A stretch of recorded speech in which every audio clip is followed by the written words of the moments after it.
नमस्कार बालमित्रांनो, मी सहशिक्षिका शुभांगी जाधव, अंजुमन ई इस्लाम अब्दुल असीम खटखटे English secondary school Vashi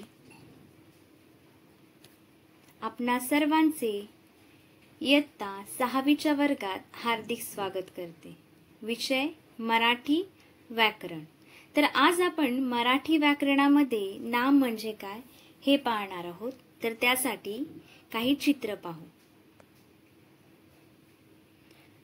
तर बाळांनो, इथे काही चित्र दिलेली आहेत। तर पहिल्या चित्रात काय आहे तर काही व्यक्ती आहेत। आता व्यक्तीमध्ये कोणाचा समावेश आहे तर काही महिला आहेत, पुरुष आहेत, मुलं आहेत। यांचा समावेश कशामध्ये होतो? व्यक्तींमध्ये होतो। महिला, पुरुष, मुलं यांचा समावेश कशामध्ये होतो? व्यक्तींमध्ये। तर जे दुसरं चित्र आहे त्यामध्ये विविध स्थळ आहे। स्थळ म्हणजे ठिकाण आहे, जसं घर आहे, दवाखाना आहे, बाग आहेत। म्हणजे या सगळ्यांचा समावेश कशामध्ये होतो? ठिकाणांमध्ये। तर आपण राहतो कुठे तर घरामध्ये, म्हणजे घर काय झालं? एक ठिकाण झालं। दवाखाना, आपण आजारी पडल्यावर कुठे जातो? दवाखान्यात जातो, म्हणजे दवाखाना हे काय झालं? एक ठिकाण झालं। त्यानंतर फिरायला बागेत जातो, बाग ही काय झालं? एक ठिकाण झालं। त्यानंतर शिकायला कुठे जातो आपण? शाळेत जातो, शाळा ही काय झालं? ठिकाण झालं। त्याचप्रमाणे मंदिर आहेत, हे काय झालं? ठिकाण झालं। त्यानंतर तिसरं जे चित्र आहे त्यामध्ये विविध प्राणी आहेत। त्यामध्ये कोणते प्राणी तर हत्ती, वाघ, सिंह, जिराफ, माकड, हे सगळे काय झाले? प्राणी झाले। त्यानंतर चौथं जे चित्र आहे त्या चित्रामध्ये वेगवेगळ्या वस्तू आहेत। काही खाण्याच्या वस्तू आहेत, उदाहरणार्थ बर्गर आहे, आईस्क्रीम आहेत, त्यानंतर संगणक आहेत, बाहुली आहे, भ्रमणध्वनी आहे। ह्या काय झाल्या?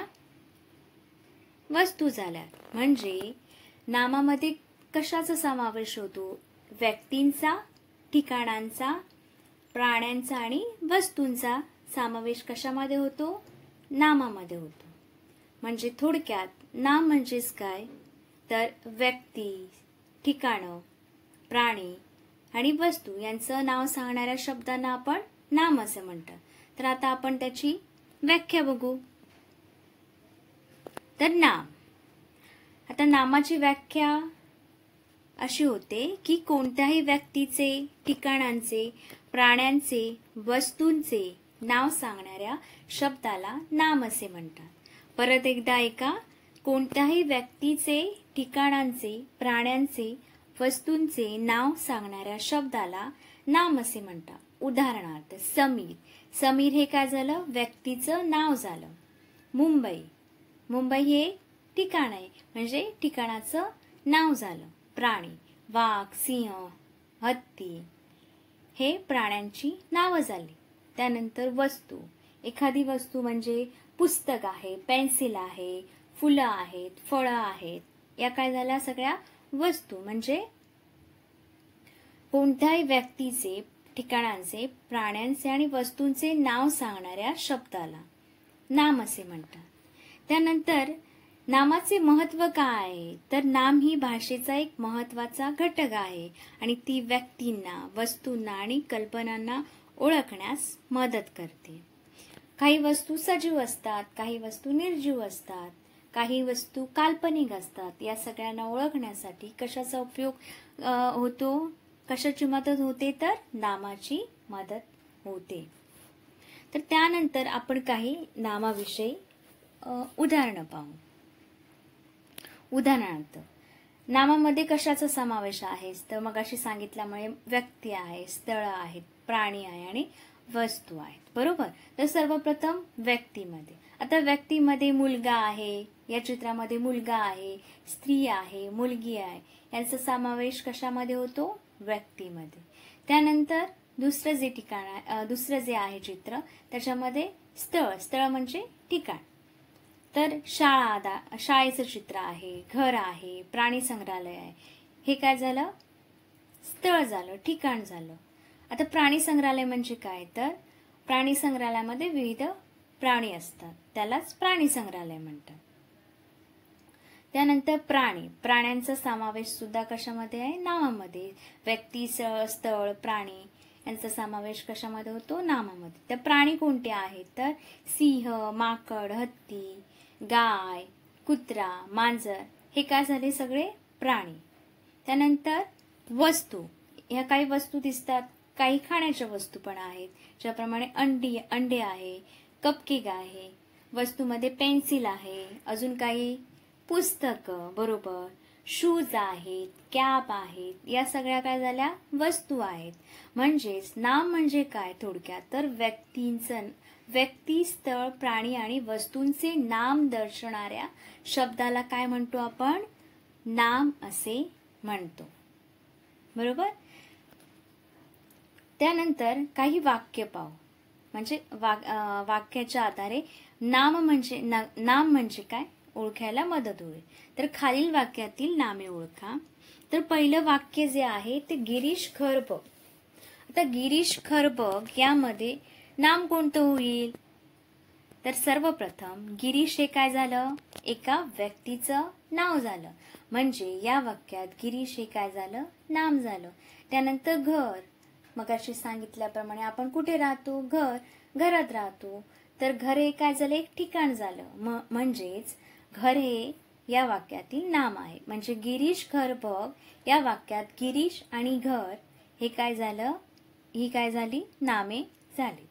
त्यानंतर दुसरं वाक्य, दुसऱ्या वाक्यात मुंबई मोठे शहर आहे. दुसरं वाक्य काय आहे? तर मुंबई मोठे शहर आहे. आता मुंबई काय आहे? तर शहर आहे. शहर म्हणजे ठिकाण, एखादं ठिकाण झालं. आपण कुठे राहतो? वाशीमध्ये राहतो. हे काय झालं? ठिकाण झालं. म्हणजेच मुंबई या वाक्यातील नाम झालं. त्यानंतर तिसरं वाक्य, सोहम फणस आण. आता सोहम हे काय झालं? व्यक्तीचं नाव झालं. काय झालं? व्यक्तीचं नाव झालं. आणि त्यानंतर फणस आण, फणस हे काय झालं? एखादी खाण्याची वस्तू किंवा विविध वस्तू यांचा समावेश कशामध्ये होतो? खाण्याची वस्तू, पेन, पेन्सिल यांचा समावेश वस्तूंमध्ये होतो. तर फणस हे काय आहे? एक वस्तू आहे. त्यामुळे या वाक्यातील सोहम आणि फणस हे काय झाली? नामे झाली. त्यानंतर चौथं वाक्य जे आहे, ससा भित्रा प्राणी आहे. प्राणी कोण आहे? ससा, बरोबर. सशाचा समावेश कशामध्ये होतो? तर प्राण्यामध्ये. तर या वाक्यामध्ये ससा हे काय झालं? नाम झालंय. त्यानंतर पाचवं वाक्य जे आहे, आई जेवण बनवते. आता आई हे काय झालं? व्यक्ती झाली. म्हणजेच या वाक्यातील आई हे काय झालं? नाम झालं. आई जेवण बनवते. तर आई हे या वाक्यातील नाम झालं. कळलं? नाम म्हणजे काय? नामामध्ये कोणकोणत्या घटकांचा समावेश होतो? जसं व्यक्ती आहेत, वस्तू आहेत, ठिकाणं आहेत, प्राणी आहेत, यांचा समावेश कशामध्ये होतो? नामामध्ये होतो. तर नामे ही आपल्या भाषेचा एक महत्वाचा भाग आहे. नाम काय आहे? तर आपल्या भाषेचा एक महत्वाचा घटक आहे, भाग आहे. ती आपल्याला एखादी व्यक्ती, वस्तू, ठिकाणे, भावना याबद्दल बोलण्यास काय करते? मदत करते. तर बाळांनो, पुढील वेळी जेव्हा तुम्ही एखादं पुस्तक वाचाल, एखादं नवीन पुस्तक वाचाल, गोष्टी वाचाल, तर त्यातील नावे शोधण्याचा नक्की प्रयत्न करा.